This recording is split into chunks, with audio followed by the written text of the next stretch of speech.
क्या आप जानते हैं महाभारत के सबसे वीर योद्धा जिससे खुद भगवान कृष्ण भी डरते थे? आखिर कौन था वो महाभारत का सबसे शक्तिशाली योद्धा जिसको देखकर एक पल के लिए भगवान कृष्ण भी हैरान हो गए थे?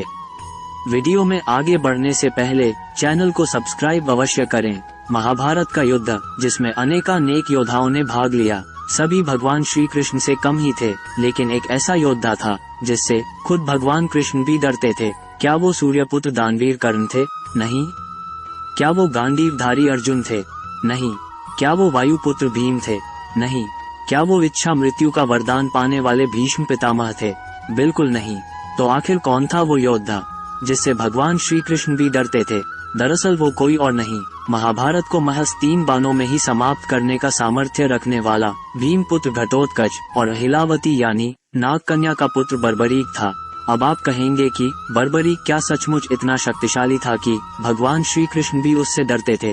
तो बिल्कुल आपने सही समझा। भगवान श्री कृष्ण एक पल के लिए उससे डर भी गए थे। उसके पीछे की वजह आई आपको बताते हैं। बर्बरीक बचपन से ही बहुत ताकतवर था, और हो भी क्यों ना, जिसके दादा खुद भीम हो, जिसके पिता स्वयं मायावी घटोत्कच हो, तो वो तो शक्तिशाली होगा ही। बर्बरीक ने बचपन में ही भगवान वाल्मीकि की तपस्या कर उन्हें प्रसन्न कर दिया था, जिसके चलते उन्होंने बर्बरीक को 3 बाण और 1 धनुष दिया था। ये बाण अपने लक्ष्य को भेद कर वापस आ जाते थे। ये बाण इतने शक्तिशाली थे कि तीनों लोकों पर विजय प्राप्त कर सकते थे। इन बाणों की वजह से ही बर्बरीक को 3 बाणधारी भी कहा जाता है। अपनी माँ से शिक्षा उन्हें मिलती रही और वो युद्ध में सदैव सेना के आगे खड़े रहे। महाभारत के युद्ध के बारे में तो आपने सुना ही होगा।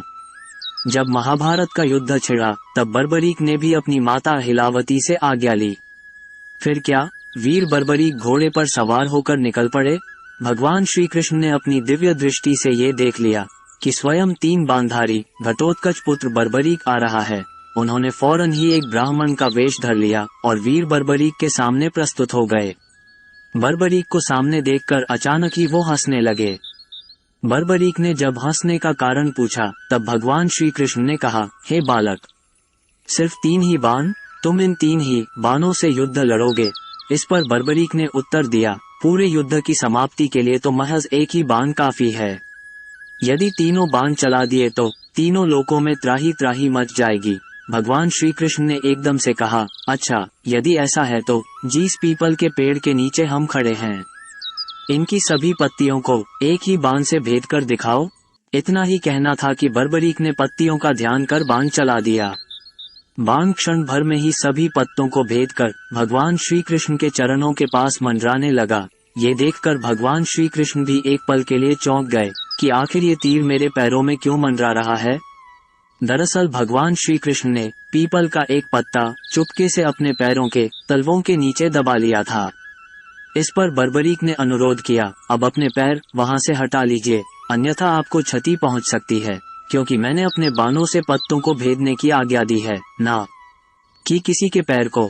उसी समय मानो जैसे आकाश में बिजली कड़क उठी हो। भगवान श्री कृष्ण स्वयं हैरान और परेशान हो गए। उन्होंने अपने दिव्य दृष्टि से ये सब कुछ पता लगा लिया था कि वो हारने वाली सेना की तरफ से ही युद्ध लड़ेंगे। अगर ऐसे में कौरवों की सेना हारती तो वो कौरवों की सेना की तरफ से युद्ध लड़ते और ऐसे में पांडवों का विनाश तय था। वहीं अगर पांडव हारते तो वो कौरवों की सेना का विनाश कर देते। ऐसे ही पूरी महाभारत में जितनी भी सेनाएं होती वो सबको अकेले ही हरा देते। ऐसे में महान बर्बरीक का स्वयं भगवान श्री कृष्ण ने शीश मांग लिया और उन्होंने भी हंसते हंसते अपना शीश एक ब्राह्मण को दान में दे दिया। तो इस बात से अंदाजा लगाया जा सकता है कि जब स्वयं भगवान श्री कृष्ण हैरान और परेशान हो और भयभीत हो जाए तो इसका मतलब यही है कि महाभारत का सबसे भयानक, सबसे महत्वपूर्ण और सबसे शक्तिशाली योद्धा कोई और नहीं बल्कि 3 बाणधारी एक ही था। आपके क्या विचार हैं? कमेंट बॉक्स में जरूर बताएं। वीडियो अगर आपको अच्छी लगी है तो लाइक कीजिए, चैनल को सब्सक्राइब कीजिए और हाँ, ज्यादा से ज्यादा शेयर भी करिएगा ताकि दुनिया के कोने कोने में ये बात पहुंच सके कि महाभारत का सबसे शक्तिशाली योद्धा 3 बाणधारी बर्बरीक था। धन्यवाद।